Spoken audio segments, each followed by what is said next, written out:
Atomic Habits, an easy and proven way to build good habits and break bad ones. James Clear. The third law. Make it easy. Chapter 11. Walk slowly, but never backward. On the first day of class, Jerry Yolsman, a professor at the University of Florida, divided his film photography students into two groups.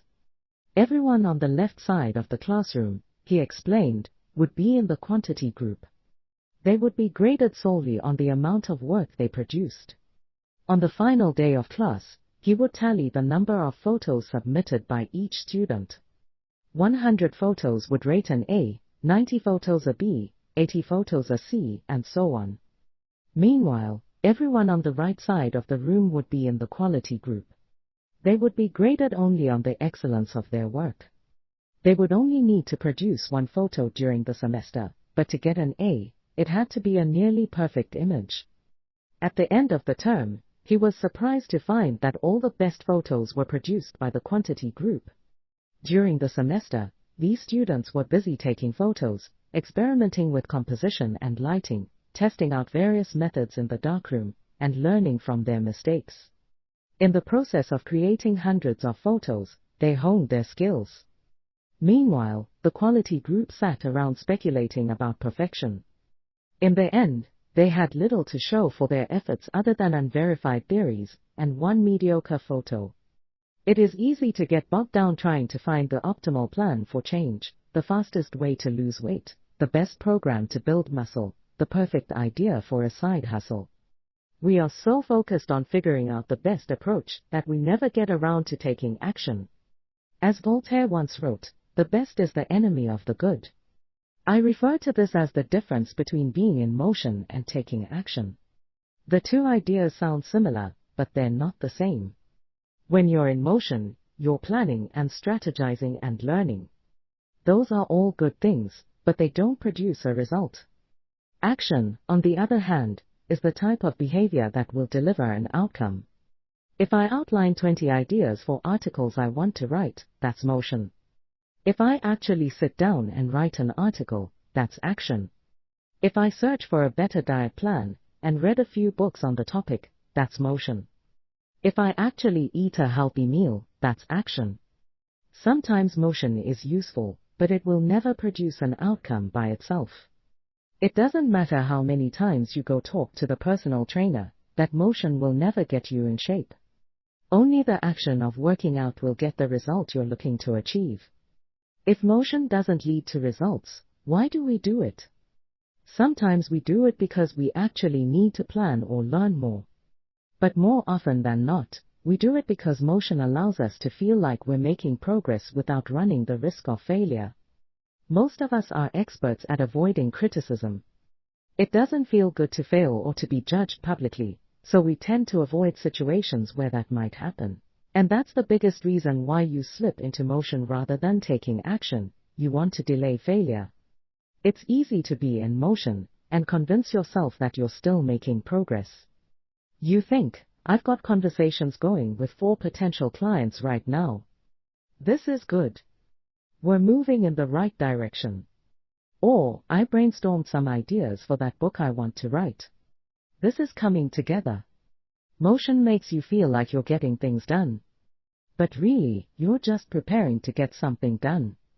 When preparation becomes a form of procrastination, you need to change something. You don't want to merely be planning. You want to be practicing.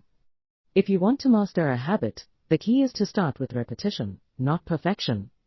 You don't need to map out every feature of a new habit. You just need to practice it.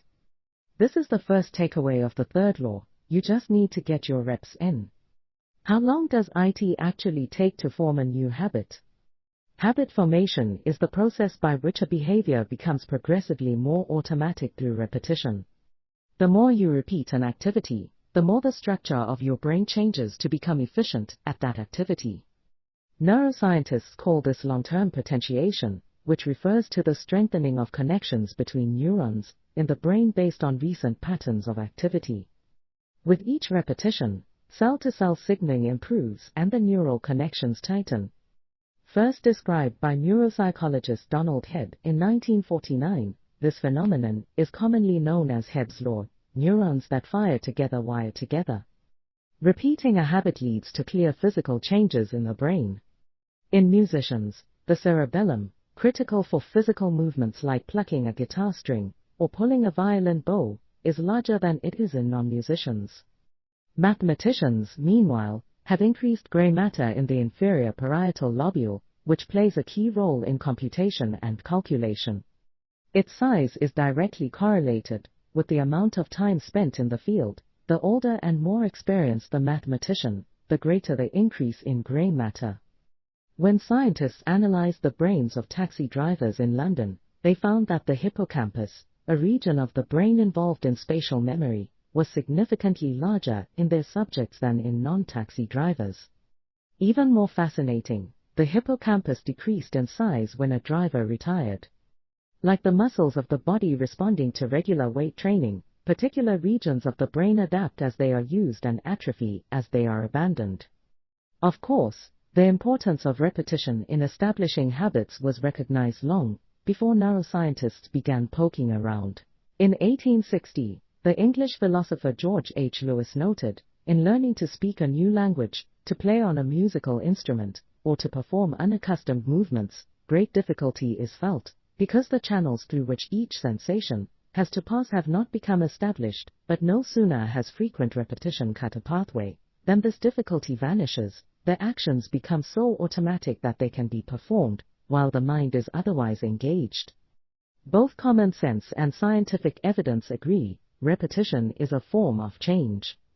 Each time you repeat an action, you are activating a particular neural circuit associated with that habit.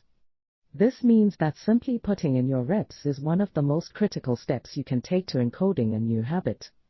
It is why the students who took tons of photos improved their skills while those who merely theorized about perfect photos did not. One group engaged in active practice, the other in passive learning. One in action, the other in motion. All habits follow a similar trajectory from effortful practice to automatic behavior, a process known as automaticity. Automaticity is the ability to perform a behavior without thinking about each step, which occurs when the non-conscious mind takes over. It looks something like this, the habit line. On the following page, you'll see what it looks like when researchers track the level of automaticity for an actual habit like walking for 10 minutes each day. The shape of these charts, which scientists call learning curves, reveals an important truth about behavior change. Habits form based on frequency, not time. Walking 10 minutes per day. Figure 12. This graph shows someone who built the habit of walking for 10 minutes after breakfast each day. Notice that as the repetitions increase, so does automaticity, until the behavior is as easy and automatic as it can be. One of the most common questions I hear is, how long does it take to build a new habit? But what people really should be asking is, how many does it take to form a new habit? That is, how many repetitions are required to make a habit automatic? There is nothing magical about time passing with regard to habit formation. It doesn't matter if it's been 21 days, or 30 days, or 300 days. What matters is the rate at which you perform the behavior. You could do something twice in 30 days, or 200 times. It's the frequency that makes the difference. Your current habits have been internalized over the course of hundreds, if not thousands, of repetitions. New habits require the same level of frequency. You need to string together enough successful attempts until the behavior is firmly embedded in your mind and you cross the habit line. In practice, it doesn't really matter how long it takes for a habit to become automatic. What matters is that you take the actions you need to take to make progress. Whether an action is fully automatic is of less importance. To build a habit, you need to practice it. And the most effective way to make practice happen is to adhere to the third law of behavior change: make it easy. The chapters that follow will show you how to do exactly that. Chapter Summary. The third law of behavior change is make it easy. The most effective form of learning is practice, not planning. Focus on taking action, not being in motion. Habit formation is the process by which a behavior becomes progressively more automatic through repetition. The amount of time you have been performing a habit is not as important as the number of times you have performed it. Chapter 12. The Law of Least Effort. In his award-winning book, Guns, Germs, and Steel, anthropologist and biologist Jared Diamond points out a simple fact: different continents have different shapes. At first glance, this statement seems rather obvious and unimportant, but it turns out to have a profound impact on human behavior. The primary axis of the Americas runs from north to south. That is, the landmass of North and South America tends to be tall and thin, rather than wide and fat. The same is generally true for Africa. Meanwhile, the landmass that makes up Europe, Asia, and the Middle East is the opposite.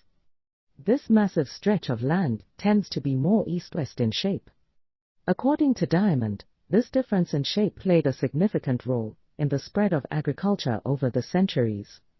When agriculture began to spread around the globe, farmers had an easier time expanding along east-west routes than along north-south ones. This is because locations along the same latitude generally share similar climates, amounts of sunlight and rainfall, and changes in season. These factors allowed farmers in Europe and Asia to domesticate a few crops and grow them along the entire stretch of land from France to China. The shape of human behavior. The primary axis of Europe and Asia is east-west. The primary axis of the Americas and Africa is north-south.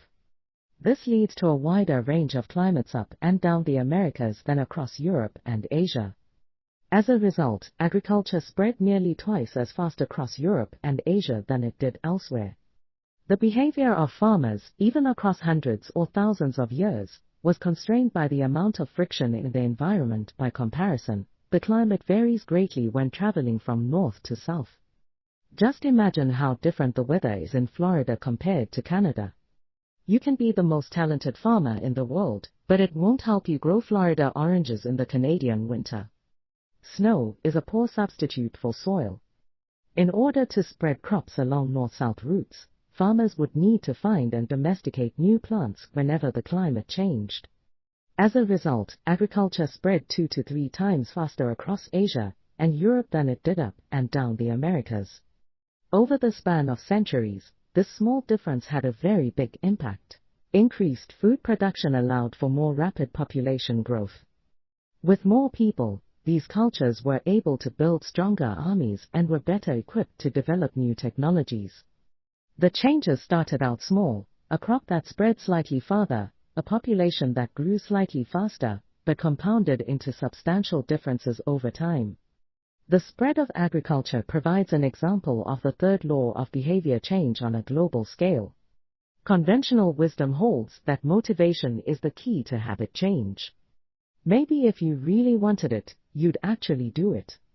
But the truth is, our real motivation is to be lazy and to do what is convenient. And despite what the latest productivity bestseller will tell you, this is a smart strategy, not a dumb one. Energy is precious, and the brain is wired to conserve it whenever possible.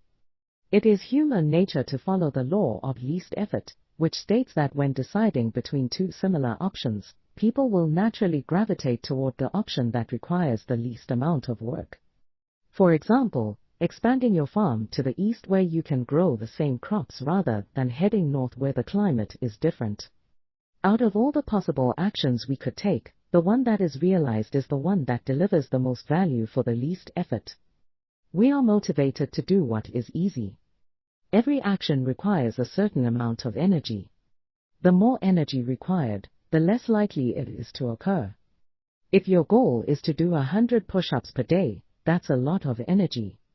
In the beginning, when you're motivated and excited, you can muster the strength to get started.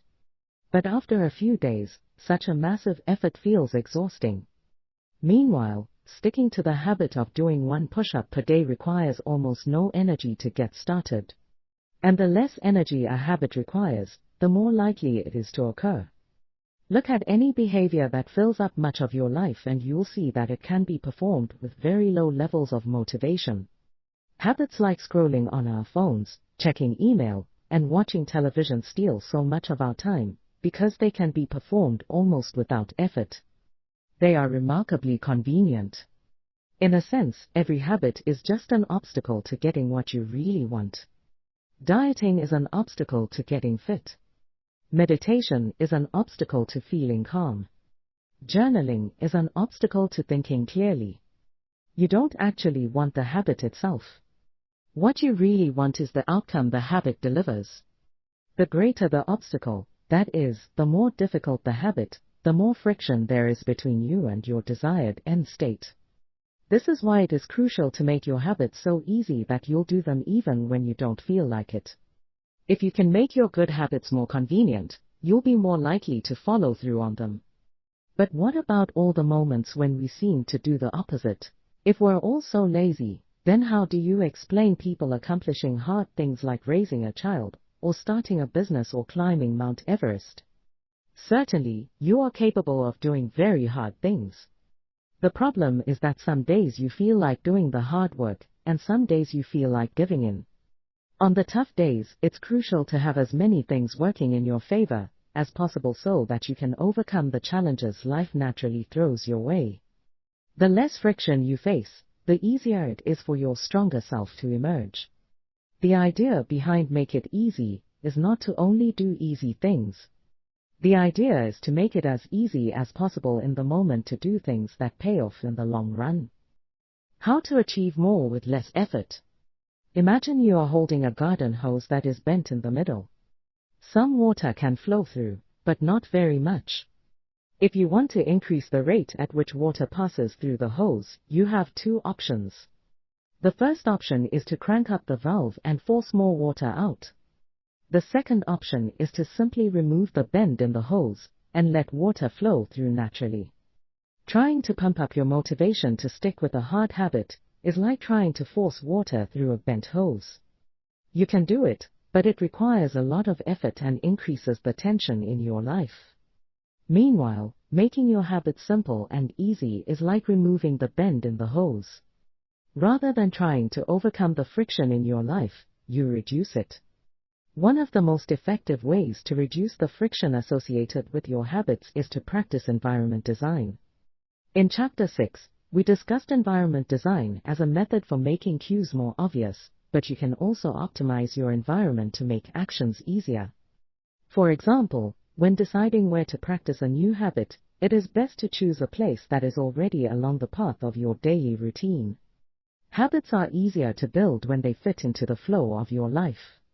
You are more likely to go to the gym if it is on your way to work because stopping doesn't add much friction to your lifestyle. By comparison, if the gym is off the path of your normal commute, even by just a few blocks, now you're going out of your way to get there. Perhaps even more effective is reducing the friction within your home or office. Too often, we try to start habits in high-friction environments. We try to follow a strict diet while we are out to dinner with friends. We try to write a book in a chaotic household. We try to concentrate while using a smartphone filled with distractions. It doesn't have to be this way. We can remove the points of friction that hold us back. This is precisely what electronics manufacturers in Japan began to do in the 1970s. In an article published in the New Yorker titled Better All the Time, Jane Saoki writes, Japanese firms emphasize what came to be known as lean production, relentlessly looking to remove waste of all kinds from the production process, down to redesigning workspaces, so workers didn't have to waste time twisting and turning to reach their tools. The result was that Japanese factories were more efficient and Japanese products were more reliable than American ones. In 1974, service calls for American-made color televisions were 5 times as common as for Japanese televisions. By 1979, it took American workers 3 times as long to assemble their sets. I like to refer to this strategy as addition by subtraction. The Japanese companies looked for every point of friction in the manufacturing process and eliminated it. As they subtracted wasted effort, they added customers and revenue. Similarly, when we remove the points of friction that sap our time and energy, we can achieve more with less effort. This is one reason tidying up can feel so good. we are simultaneously moving forward and lightening the cognitive load our environment places on us. If you look at the most habit-forming products, you'll notice that one of the things these goods and services do best is remove little bits of friction from your life. Meal delivery services reduce the friction of shopping for groceries. Dating apps reduce the friction of making social introductions. Ride-sharing services reduce the friction of getting across town. Text messaging reduces the friction of sending a letter in the mail. Like a Japanese television manufacturer redesigning their workspace to reduce wasted motion, successful companies design their products to automate, eliminate, or simplify as many steps as possible. They reduce the number of fields on each form. They pare down the number of clicks required to create an account. They deliver their products with easy-to-understand directions or ask their customers to make fewer choices. When the first voice-activated speakers were released, products like Google Home, Amazon Echo, and Apple HomePod, I asked a friend what he liked about the product he had purchased. He said it was just easier to say play some country music than to pull out his phone, open the music app, and pick a playlist. Of course, just a few years earlier, having unlimited access to music in your pocket was a remarkably frictionless behavior compared to driving to the store and buying a CD. Business is a never-ending quest to deliver the same result in an easier fashion. Similar strategies have been used effectively by governments. When the British government wanted to increase tax collection rates, they switched from sending citizens to a web page where the tax form could be downloaded to linking directly to the form. Reducing that one step in the process increased the response rate from 19.2% to 23.4%. For a country like the United Kingdom, those percentage points represent millions in tax revenue. The central idea is to create an environment where doing the right thing is as easy as possible. Much of the battle of building better habits comes down to finding ways to reduce the friction associated with our good habits and increase the friction associated with our bad ones. Prime the environment for future use. Oswald Knuckles is an IT developer from Natchez, Mississippi. He is also someone who understands the power of priming his environment. Knuckles dialed in his cleaning habits by following a strategy he refers to as resetting the room. For instance, when he finishes watching television, he places the remote back on the TV stand, arranges the pillows on the couch, and folds the blanket. When he leaves his car, he throws any trash away. Whenever he takes a shower, he wipes down the toilet while the shower is warming up. As he notes, the perfect time to clean the toilet is right before you wash yourself in the shower anyway. The purpose of resetting each room is not simply to clean up after the last action, but to prepare for the next action. When I walk into a room, everything is in its right place, Knuckles wrote. Because I do this every day in every room, stuff always stays in good shape. People think I work hard, but I'm actually really lazy. I'm just proactively lazy. It gives you so much time back. Whenever you organize a space for its intended purpose, you are priming it to make the next action easy. For instance, my wife keeps a box of greeting cards that are pre-sorted by occasion: birthday, sympathy, wedding, graduation, and more. Whenever necessary, she grabs an appropriate card and sends it off. She is incredibly good at remembering to send cards because she has reduced the friction of doing so. For years, I was the opposite. Someone would have a baby and I would think, I should send a card. But then weeks would pass and by the time I remembered to pick one up at the store, it was too late. The habit wasn't easy. There are many ways to prime your environment so it's ready for immediate use. If you want to cook a healthy breakfast, place the skillet on the stove, set the cooking spray on the counter, and lay out any plates and utensils you'll need the night before. When you wake up, making breakfast will be easy. Want to draw more? Put your pencils, pens, notebooks, and drawing tools on top of your desk, within easy reach. Want to exercise? Set out your workout clothes, shoes, gym bag, and water bottle ahead of time. Want to improve your diet? Chop up a ton of fruits and vegetables on weekends, and pack them in containers, so you have easy access to healthy, ready-to-eat options during the week. These are simple ways to make the good habit the path of least resistance. You can also invert this principle and prime the environment to make bad behaviors difficult. If you find yourself watching too much television, for example, then unplug it after each use. Only plug it back in if you can say out loud the name of the show you want to watch. This setup creates just enough friction to prevent mindless viewing. If that doesn't do it, you can take it a step further. Unplug the television and take the batteries out of the remote after each use, so it takes an extra 10 seconds to turn it back on. And if you're really hardcore, move the television out of the living room and into a closet after each use. You can be sure you only take it out when you really want to watch something. The greater the friction, the less likely the habit. Whenever possible, I leave my phone in a different room until lunch. When it's right next to me, I'll check it all morning for no reason at all. But when it is in another room, I rarely think about it. And the friction is high enough that I won't go get it without a reason. As a result, I get 3 to 4 hours each morning when I can work without interruption.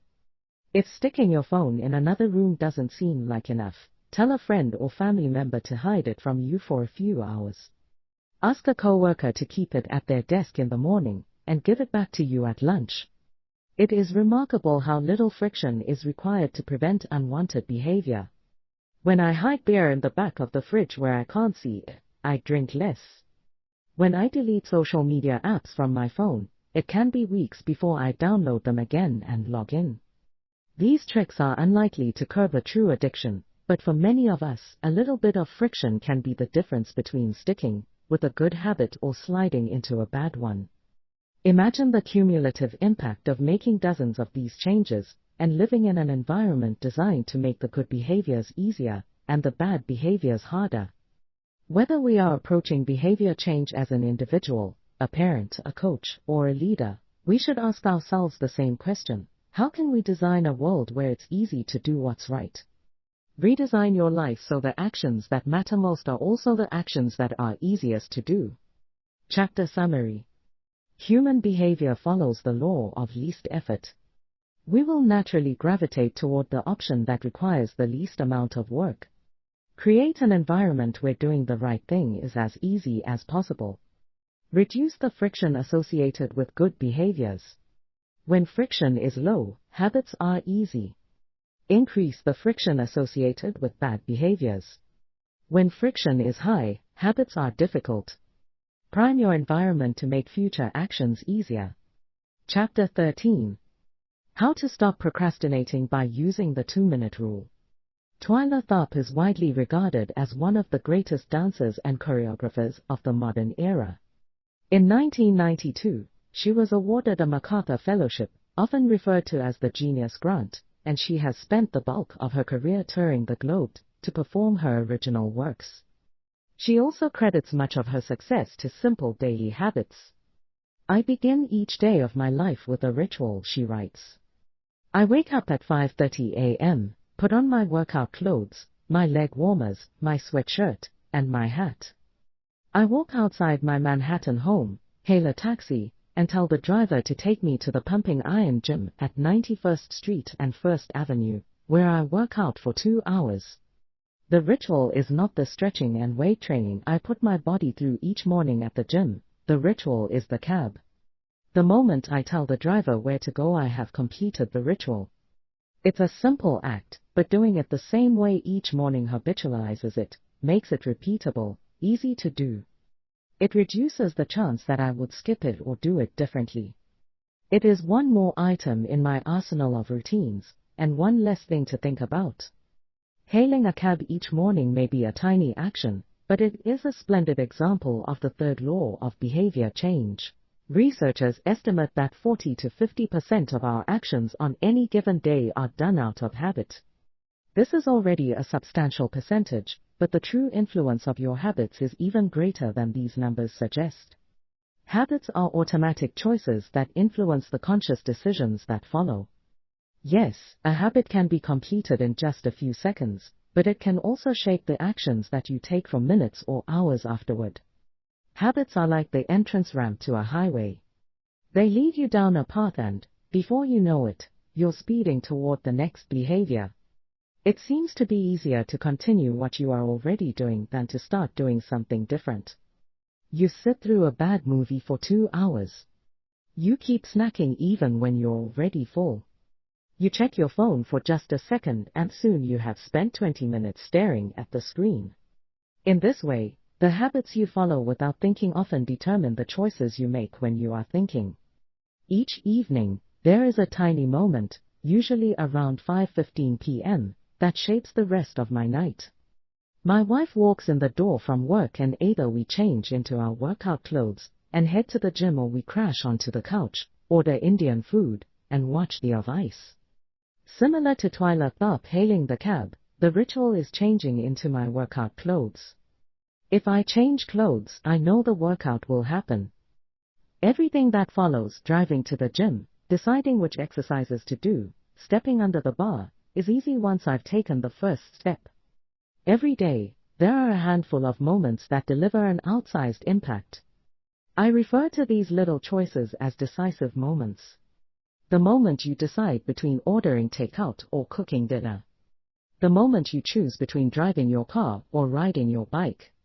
The moment you decide between starting your homework or grabbing the video game controller. These choices are a fork in the road. Decisive moments. The difference between a good day and a bad day is often a few productive and healthy choices made at decisive moments.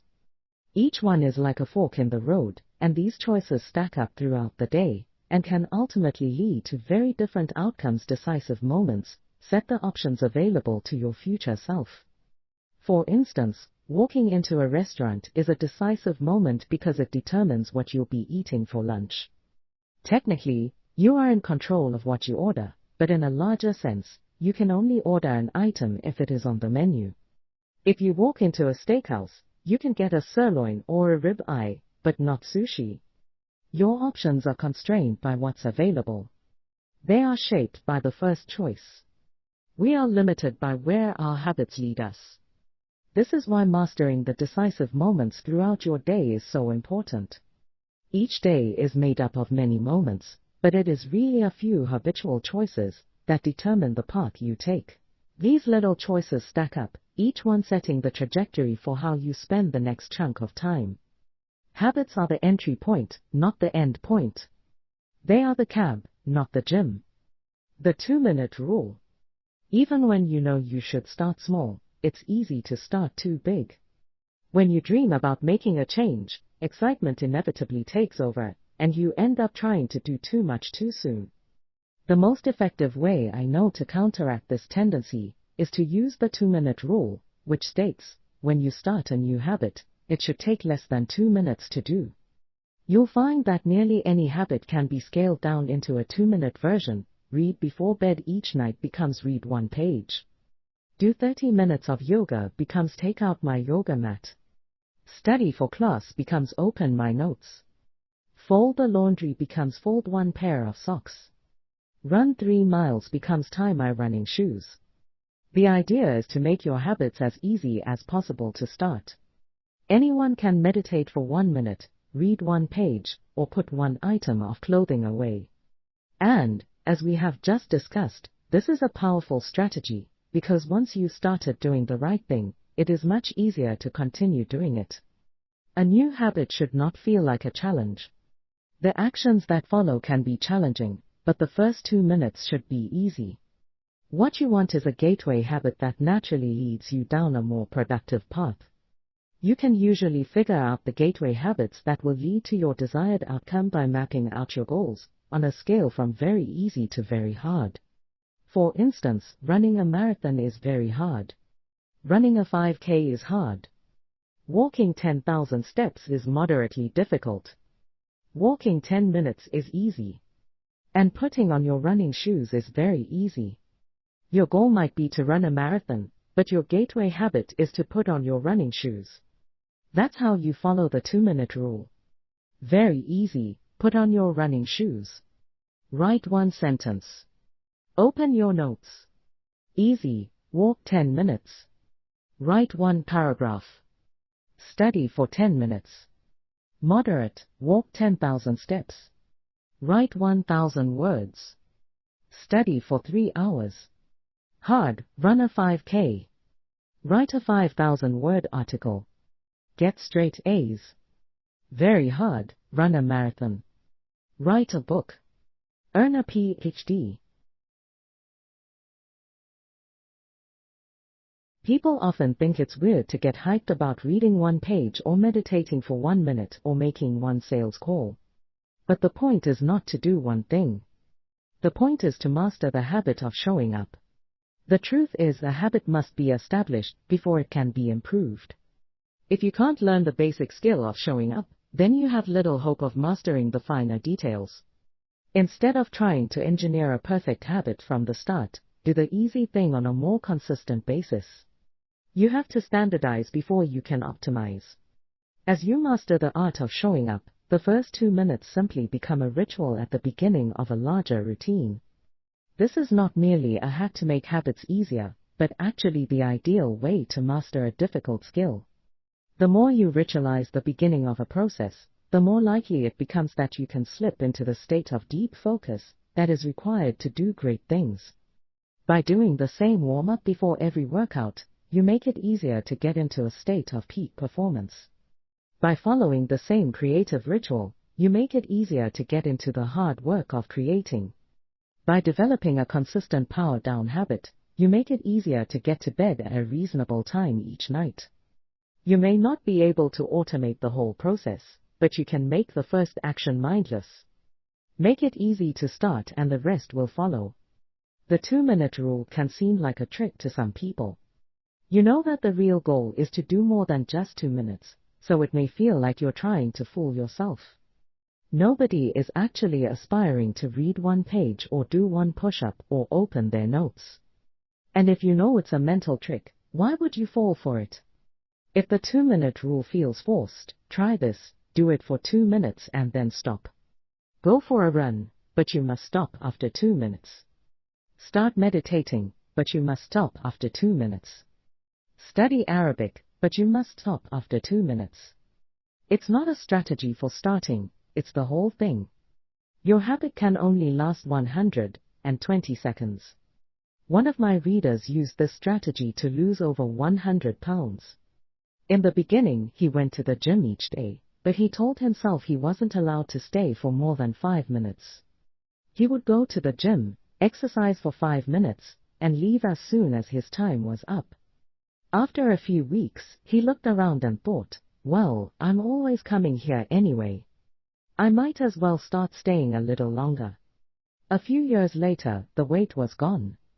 Journaling provides another example. Nearly everyone can benefit from getting their thoughts out of their head and onto paper, but most people give up after a few days, or avoid it entirely, because journaling feels like a chore. The secret is to always stay below the point where it feels like work. Greg McKeown, a leadership consultant from the United Kingdom, built a daily journaling habit by specifically writing less than he felt like. He always stopped journaling before it seemed like a hassle. Ernest Hemingway believed in similar advice for any kind of writing. The best way is to always stop when you are going good, he said. Strategies like this work for another reason, too. They reinforce the identity you want to build.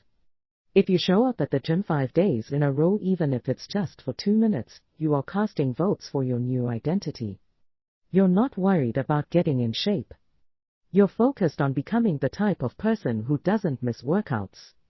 You're taking the smallest action that confirms the type of person you want to be. We rarely think about change this way because everyone is consumed by the end goal. But 1 push-up is better than not exercising. 1 minute of guitar practice is better than none at all. 1 minute of reading is better than never picking up a book. It's better to do less than you hope than to do nothing at all. At some point, once you've established the habit and you're showing up each day, you can combine the 2-minute rule with the technique we call habit shaping to scale your habit back up toward your ultimate goal. Start by mastering the first 2 minutes of the smallest version of the behavior. Then advance to an intermediate step and repeat the process, focusing on just the first 2 minutes and mastering that stage before moving on to the next level. Eventually, you'll end up with the habit you had originally hoped to build while still keeping your focus where it should be, on the first 2 minutes of the behavior. Examples of habit shaping. Becoming an early riser. Phase 1. Be home by 10 p.m. every night. Phase 2. Have all devices, TV, phone, etc., turned off by 10 p.m. every night. Phase 3. Be in bed by 10 p.m. every night, reading a book, talking with your partner. Phase 4. Lights off by 10 p.m. every night. Phase 5. Wake up at 6 a.m. every day. Becoming vegan. Phase 1. Start eating vegetables at each meal. Phase 2. Stop eating animals with 4 legs, cow, pig, lamb, etc. Phase 3. Stop eating animals with 2 legs, chicken, turkey, etc.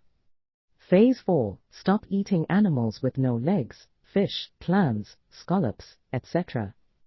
Phase 5. Stop eating all animal products, eggs, milk, cheese. Starting to exercise. Phase 1. Change into workout clothes. Phase 2. Step out the door, try taking a walk. Phase 3. Drive to the gym, exercise for 5 minutes, and leave. Phase 4. Exercise for 15 minutes at least once per week. Phase 5. Exercise 3 times per week. Nearly any larger life goal can be transformed into a 2-minute behavior. I want to live a healthy and long life. I need to stay in shape. I need to exercise. I need to change into my workout clothes. I want to have a happy marriage. I need to be a good partner. I should do something each day to make my partner's life easier. I should meal plan for next week. Whenever you are struggling to stick with a habit, you can employ the 2-minute rule. It's a simple way to make your habits easy. Chapter summary.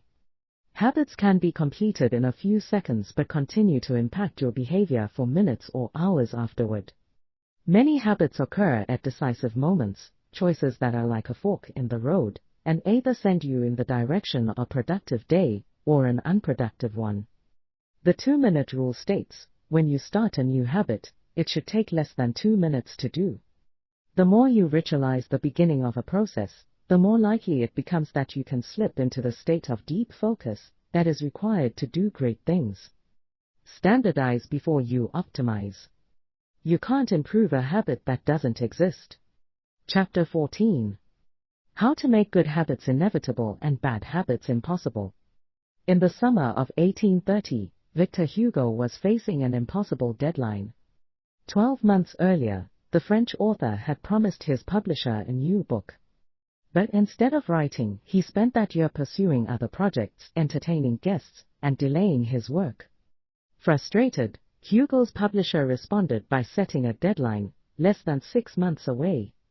The book had to be finished by February 1831. Hugo concocted a strange plan to beat his procrastination. He collected all of his clothes and asked an assistant to lock them away in a large chest. He was left with nothing to wear except a large shawl. Lacking any suitable clothing to go outdoors, he remained in his study and wrote furiously during the fall and winter of 1830. The Hunchback of Notre Dame was published 2 weeks early on January 14, 1831. Sometimes success is less about making good habits easy and more about making bad habits hard. This is an inversion of the third law of behavior change: make it difficult. If you find yourself continually struggling to follow through on your plans, then you can take a page from Victor Hugo and make your bad habits more difficult by creating what psychologists call a commitment device. A commitment device is a choice you make in the present that controls your actions in the future. It is a way to lock in future behavior, bind you to good habits, and restrict you from bad ones. When Victor Hugo shut his clothes away so he could focus on writing, he was creating a commitment device. There are many ways to create a commitment device. You can reduce overeating by purchasing food in individual packages rather than in bulk size. You can voluntarily ask to be added to the banned list at casinos and online poker sites to prevent future gambling sprees. I've even heard of athletes who have to make weight for a competition choosing to leave their wallets at home during the week before weighing so they won't be tempted to buy fast food. As another example, my friend and fellow habits expert Neriel purchased an outlet timer, which is an adapter that he plugged in between his internet router and the power outlet. At 10 p.m. each night, the outlet timer cuts off the power to the router. When the internet goes off, everyone knows it is time to go to bed. Commitment devices are useful because they enable you to take advantage of good intentions before you can fall victim to temptation. Whenever I'm looking to cut calories, for example, I will ask the waiter to split my meal and box half of it to go before the meal is served. If I waited until the meal came out and told myself I'll just eat half, it would never work. The key is to change the task such that it requires more work to get out of the good habit than to get started on it. If you're feeling motivated to get in shape, schedule a yoga session and pay ahead of time. If you're excited about the business you want to start, email an entrepreneur you respect and set up a consulting call. When the time comes to act, the only way to bail is to cancel the meeting, which requires effort and may cost money. Commitment devices increase the odds that you'll do the right thing in the future by making bad habits difficult in the present. However, we can do even better. We can make good habits inevitable and bad habits impossible. How to automate a habit and never think about it again. John Henry Patterson was born in Dayton, Ohio, in 1844. He spent his childhood doing chores on the family farm and working shifts at his father's sawmill. After attending college at Dartmouth, Patterson returned to Ohio and opened a small supply store for coal miners. It seemed like a good opportunity. The store faced little competition and enjoyed a steady stream of customers, but still struggled to make money. That was when Patterson discovered his employees were stealing from him. In the mid-1800s, employee theft was a common problem. Receipts were kept in an open drawer and could easily be altered or discarded. There were no video cameras to review behavior and no software to track transactions. Unless you were willing to hover over your employees every minute of the day, or to manage all transactions yourself, it was difficult to prevent theft. As Patterson mulled over his predicament, he came across an advertisement for a new invention called Ritty's Incorruptible Cashier. Designed by fellow Dayton resident James Ritty, it was the first cash register. The machine automatically locked the cash and receipts inside after each transaction. Patterson bought 2 for $50 each. Employee theft at his store vanished overnight. In the next 6 months, Patterson's business went from losing money to making $5,000 in profit, the equivalent of more than $100,000 today. Patterson was so impressed with the machine that he changed businesses. He bought the rights to Ritty's invention and opened the National Cash Register Company. 10 years later, National Cash Register had over 1,000 employees and was on its way to becoming one of the most successful businesses of its time. The best way to break a bad habit is to make it impractical to do. Increase the friction until you don't even have the option to act. The brilliance of the cash register was that it automated ethical behavior by making stealing practically impossible. Rather than trying to change the employees, it made the preferred behavior automatic. Some actions, like installing a cash register, pay off again and again. These one-time choices require a little bit of effort up front, but create increasing value over time. I'm fascinated by the idea that a single choice can deliver returns again and again, and I surveyed my readers on their favorite one-time actions that lead to better long-term habits. The table on the following page shares some of the most popular answers. I'd wager that if the average person were to simply do half of the one-time actions on this list, even if they didn't give another thought to their habits, most would find themselves living a better life a year from now. These one-time actions are a straightforward way to employ the third law of behavior change. They make it easier to sleep well, eat healthy, be productive, save money, and generally live better. One-time actions that lock in good habits. Nutrition. Buy a water filter to clean your drinking water. Use smaller plates to reduce caloric intake. Sleep. Buy a good mattress. Get blackout curtains. Remove your television from your bedroom. Productivity. Unsubscribe from emails. Turn off notifications and mute group chats. Set your phone to silent. Use email filters to clear up your inbox. Delete games and social media apps on your phone. Happiness. Get a dog. Move to a friendly social neighborhood. General health. Get vaccinated. Buy good shoes to avoid back pain. Buy a supportive chair or standing desk. Finance.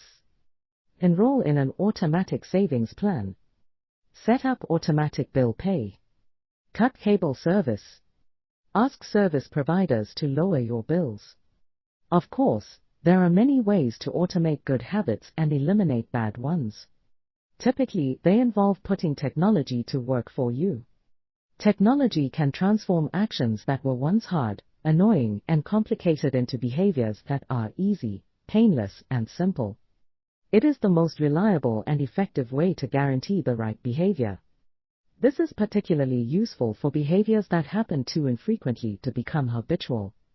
Things you have to do monthly or yearly, like rebalancing your investment portfolio, are never repeated frequently enough to become a habit, so they benefit in particular from technology remembering to do them for you. Other examples include medicine. Prescriptions can be automatically refilled. Personal finance. Employees can save for retirement with an automatic wage deduction. Cooking. Meal delivery services can do your grocery shopping. Productivity. Social media browsing can be cut off with a website blocker. When you automate as much of your life as possible, you can spend your effort on the tasks machines cannot do yet. Each habit that we hand over to the authority of technology frees up time and energy to pour into the next stage of growth. As mathematician and philosopher Alfred North Whitehead wrote, civilization advances by extending the number of operations we can perform without thinking about them. Of course, the power of technology can work against us as well. Binge watching becomes a habit because you have to put more effort into stop looking at the screen than to continue doing so. Instead of pressing a button to advance to the next episode, Netflix or YouTube will autoplay it for you. All you have to do is keep your eyes open. Technology creates a level of convenience that enables you to act on your smallest whims and desires. At the mere suggestion of hunger, you can have food delivered to your door. At the slightest hint of boredom, you can get lost in the vast expanse of social media. When the effort required to act on your desires becomes effectively zero, you can find yourself slipping into whatever impulse arises at the moment. The downside of automation is that we can find ourselves jumping from easy task to easy task without making time for more difficult, but ultimately more rewarding, work. I often find myself gravitating towards social media during any downtime. If I feel bored for just a fraction of a second, I reach for my phone. It's easy to write off these minor distractions as just taking a break, but over time they can accumulate into a serious issue. The constant tug of just one more minute can prevent me from doing anything of consequence. I'm not the only one. The average person spends over 2 hours per day on social media. What could you do with an extra 600 hours per year? During the year I was writing this book, I experimented with a new time management strategy. Every Monday, my assistant would reset the passwords on all my social media accounts, which logged me out on each device. All week I worked without distraction. On Friday, she would send me the new passwords. I had the entire weekend to enjoy what social media had to offer until Monday morning, when she would do it again. If you don't have an assistant, team up with a friend or family member and reset each other's passwords each week. One of the biggest surprises was how quickly I adapted. Within the first week of locking myself out of social media, I realized that I didn't need to check it nearly as often as I had been, and I certainly didn't need it each day. It had simply been so easy that it had become the default. Once my bad habit became impossible, I discovered that I did actually have the motivation to work on more meaningful tasks. After I removed the mental candy from my environment, it became much easier to eat the healthy stuff. When working in your favor, automation can make your good habits inevitable and your bad habits impossible. It is the ultimate way to lock in future behavior rather than relying on willpower in the moment. By utilizing commitment devices, strategic one-time decisions, and technology, you can create an environment of inevitability, a space where good habits are not just an outcome you hope for but an outcome that is virtually guaranteed. Chapter Summary. The inversion of the third law of behavior change is make it difficult. A commitment device is a choice you make in the present that locks in better behavior in the future. The ultimate way to lock in future behavior is to automate your habits. One-time choices, like buying a better mattress or enrolling in an automatic savings plan, are single actions that automate your future habits and deliver increasing returns over time. Using technology to automate your habits is the most reliable and effective way to guarantee the right behavior. How to create a good habit. The first law, make it obvious. 1.1 Fill out the habit scorecard. Write down your current habits to become aware of them. 1.2 Use implementation intentions, I will, behavior, at, time, in, location. 1.3 Use habit stacking, after, current habit, I will, new habit. 1.4 Design your environment. Make the cues of good habits obvious and visible. The second law, make it attractive. 2.1 Use temptation bundling. Pair an action you want to do with an action you need to do. 2.2 Join a culture where your desired behavior is the normal behavior. 2.3 Create a motivation ritual. Do something you enjoy immediately before a difficult habit. The third law, make it easy. 3.1 Reduce friction. Decrease the number of steps between you and your good habits. 3.2 Prime the environment. Prepare your environment to make future actions easier. 3.3 Master the decisive moment. Optimize the small choices that deliver outsized impact. 3.4 Use the 2-minute rule. Downscale your habits until they can be done in 2 minutes or less. 3.5 Automate your habits. Invest in technology and one-time purchases that lock in future behavior. The fourth law, make it satisfying. How to break a bad habit. Inversion of the first law, make it invisible. 1.5 Reduce exposure. Remove the cues of your bad habits from your environment. Inversion of the second law, make it unattractive. 2.4 Reframe your mindset. Highlight the benefits of avoiding your bad habits. Inversion of the third law, make it difficult. 3.6 Increase friction. Increase the number of steps between you and your bad habits. 3.7 Use a commitment device. Restrict your future choices to the ones that benefit you. Inversion of the fourth law, make it unsatisfying.